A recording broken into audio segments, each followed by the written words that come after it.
चर्चित भ रहलन श्री राम जी। राम लला के मंदिर बनलन, राम लला के मंदिर बनलन उत्सव गाँव में गाम जी। राम लला के मंदिर बनलन उत्सव गाँव में गाम जी। राम लला के मंदिर बनलन।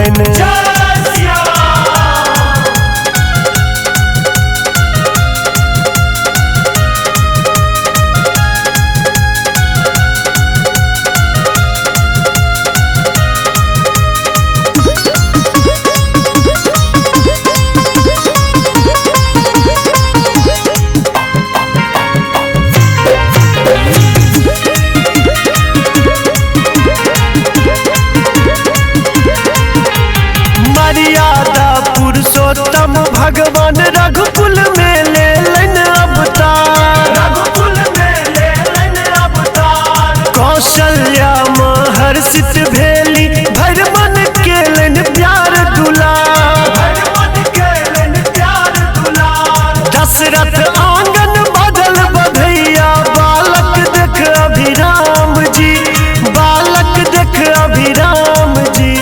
राम लला के मंदिर बनलन, राम लला के मंदिर बनलन उत्सव गाँव में गाम जी। राम लला के मंदिर बनलन।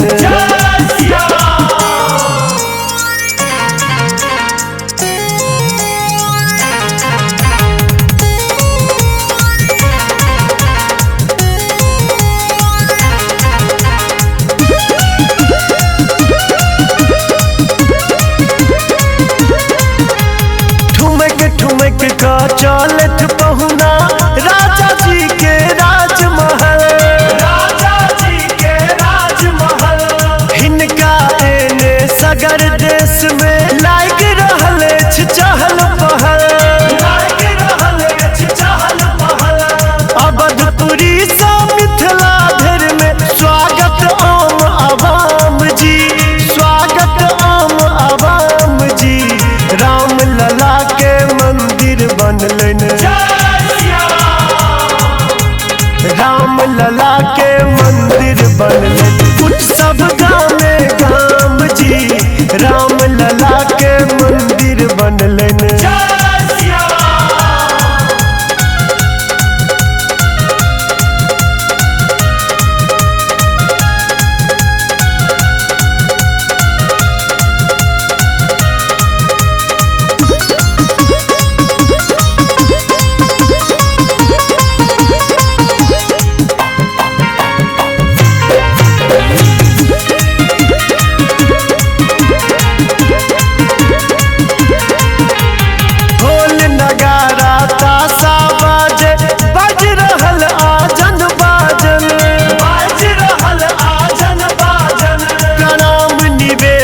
रघुनंदन के सासुर दिस सो अभिवादन, सासुर दिस सो अभिवादन।